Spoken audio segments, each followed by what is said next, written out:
Hi everyone, this is JR from Stone River Nursery.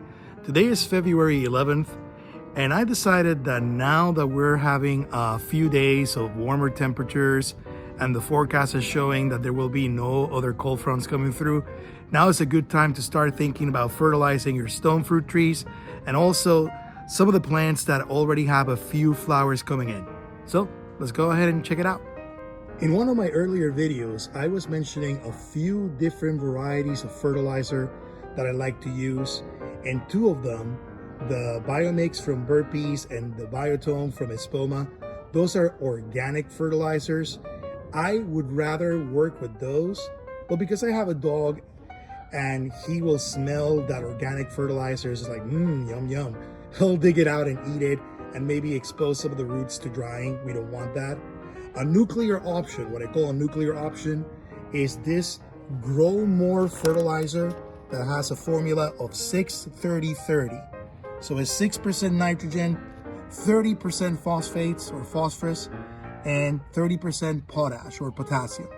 Obviously, it's not just straight phosphorus and straight potassium, it's combined with some oxygen atoms.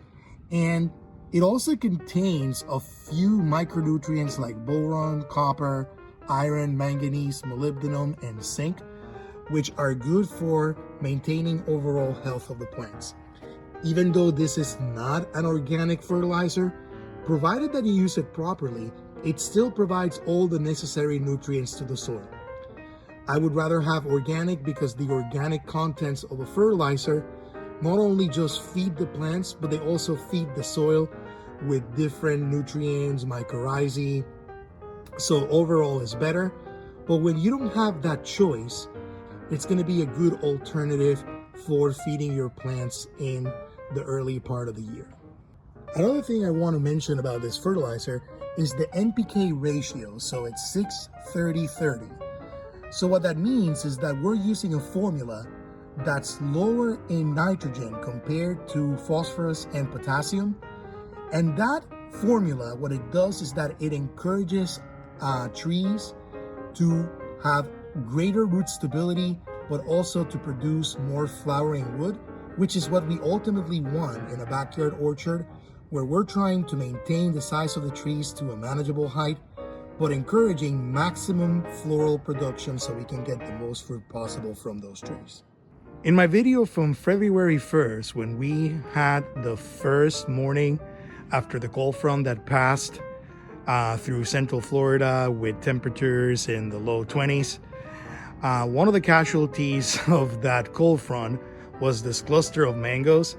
After the first night, it looked great, but it did not like that second evening of cold temperatures, and all of the flowers just died. A lot of the leaves were drooping and they got this brown color. So I decided that since there were no more cold fronts coming through, this was a good time to prune those dead branches and just let the growth begin anew. And I belong to a group on Facebook where a lot of people were telling me, no, you did this too early. You needed to wait until March to do all these things. And I was like, bruh, take a chill pill. Because the thing is that my decision for pruning was based on science. I said, you know what? Dead branches remove nutrition from the tree. So I'm not gonna let those dead branches linger simply because I'm afraid that there's gonna be another cold front. Rather, let's just prune everything that's dead, take advantage and do a little height reduction, and then the new growth is gonna come out the way I want it. So it'll be easier to maintain in the long term. Also, I don't want a mango tree that is 20 feet tall and I can't reach the fruit from up there. That just becomes squirrel feed. So right now you can see that after my initial pruning, there's still some dead stuff on the tree. And right now, just with you, snip it right off. Okay? That's not gonna damage the tree at all. Over here, this one kind of looks that it's still having some good growth, but then over here, let's just clip that off. This one Just clip it off.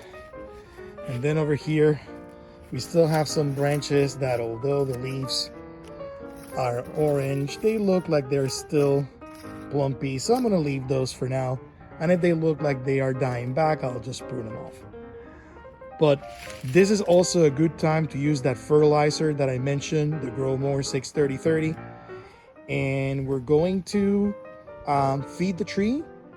And before you feed with a water-soluble fertilizer, it's recommended that you wet the soil around the plants, because if it's dry, what's gonna happen is that more of that fertilizer is gonna seep through the soil. It's not gonna be absorbed by the plants, so it will be wasted. And then you have the concerns with contamination. It can go to the aquifers, it can affect plant life.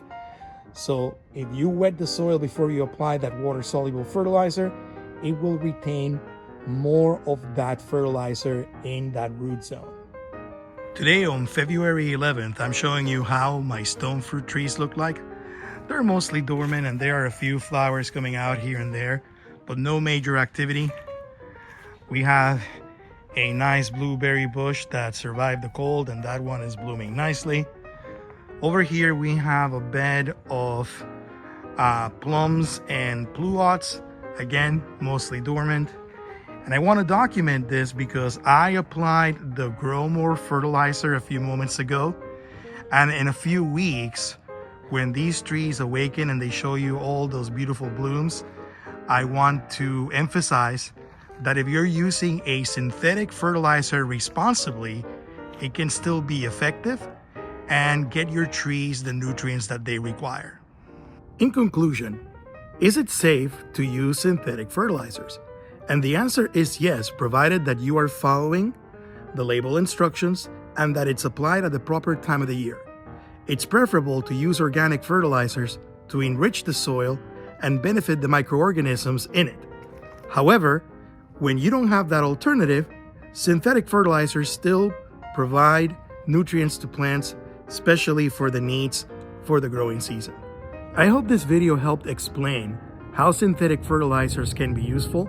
We will do a follow-up video showing you when our trees are in bloom, so we can dispel the myth that synthetic fertilizers are just meant to kill your plants. No, only when used improperly they do that.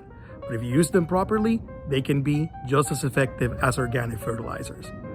Take care, everybody, and I will see you in our next video.